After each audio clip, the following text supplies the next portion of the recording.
ओम नमः शिवाय। साथियों, आज एक और दिव्य स्थान के दर्शन करते हैं जो तमिलनाडु राज्य की तीर्थ नगरी कांचीपुरम में एक शिव मंदिर है। भगवान शिव का दिव्य स्थान एकांबरेश्वर मंदिर। यह मंदिर 40 एकड़ भूमि पर फैला है। कांचीपुरम का एकांबरेश्वर मंदिर, वरदराज पेरुमल विष्णु मंदिर और कामाक्षी अम्मा मंदिर, इन्हें यहाँ मुमूर्ति वासम यानी त्रिमूर्ति वास कहते हैं, अर्थात 3 शक्तियों का वास। मैंने इस त्रिमूर्ति में कल कामाक्षी अम्मा का दर्शन वीडियो बनाया था। आज हम एकांबरेश्वर मंदिर के दर्शन करेंगे। एकांबरेश्वर मंदिर में भगवान शिव को पृथ्वी तत्व के रूप में पूजा जाता है। यह दक्षिण भारत के पंचभूत स्थलों में से एक है। वायु तत्व के रूप में श्री कलाहस्ती,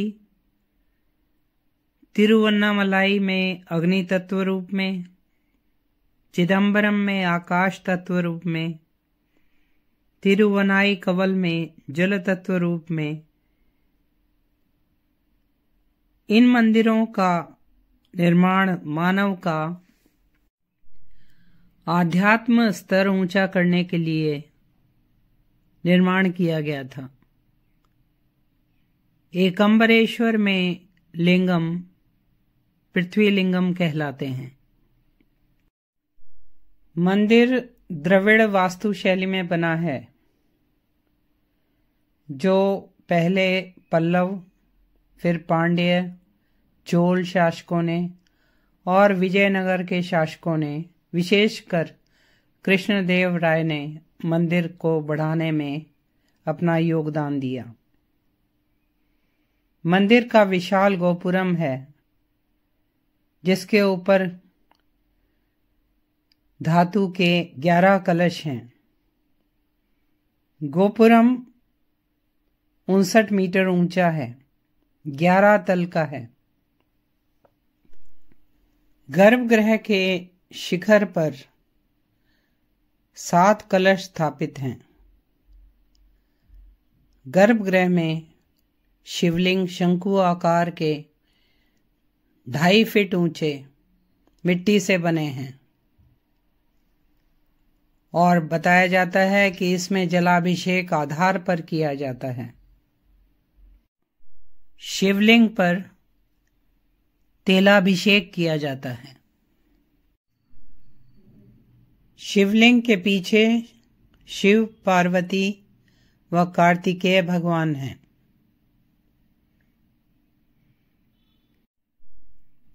गर्भगृह के एक द्वार पर पीतल के सैकड़ों दीपक रखे हुए हैं, जो संध्या समय मंदिर को सदियों से जगमगाते होंगे। गर्भगृह के सामने 1000 स्तंभों वाला हॉल है। इसमें गलियारे में 1008 शिवलिंगम स्थापित हैं, जिन्हें कृष्णदेव राय ने स्थापित किया बताया जाता है। इस हॉल में उत्सवों की पालकियां भी रखी हुई थी और गलियारे के दूसरी ओर नयनार संत कवियों की प्रतिमाएं हैं। मंदिर में हमने 1000 छोटे शिवलिंगों से बना शिवलिंग देखा और वहां पुजारी जी ने हमारे लिए विधिवत पूजन किया। मंदिर परिसर में मां काली का मंदिर भी है, जो अष्टभुजी हैं, और मां के शीश पर गंगा है। यह बात काफी अद्भुत थी। एक मंदिर में भगवान शिव पार्वती की उत्सव मूर्तियां रखी हुई हैं। गर्भगृह के सामने एक छोटा सा नंदी मंडप भी है। 1000 स्तंभों वाला हॉल, उसमें स्तंभ बहुत ही भव्य और नक्काशी वाले बनाए गए हैं। बाहरी गलियारे में ऊंचा ध्वज स्तंभ है। इसके पास प्रसाद बिक्री की दुकान से हमने प्रसाद लिया और सभी श्रद्धालुओं की तरह वहीं जमीन पर बैठकर खाया। साथ ही दोने फेंकने के लिए कूड़ेदान की व्यवस्था थी। सामने ही पवित्र कुंड है जिसे शिवगंगा तीर्थम कहते हैं। इस जल सरोवर के मध्य में भगवान गणेश जी की मूर्ति स्थापित है। मंदिर में 3-4 हजार वर्ष पुराना एक आम का पेड़ है जो 4 वेदों का प्रतीक बताया जाता है। इस पेड़ की हर शाखा में कहते हैं अलग अलग रंग के, अलग अलग स्वाद के आम लगते हैं।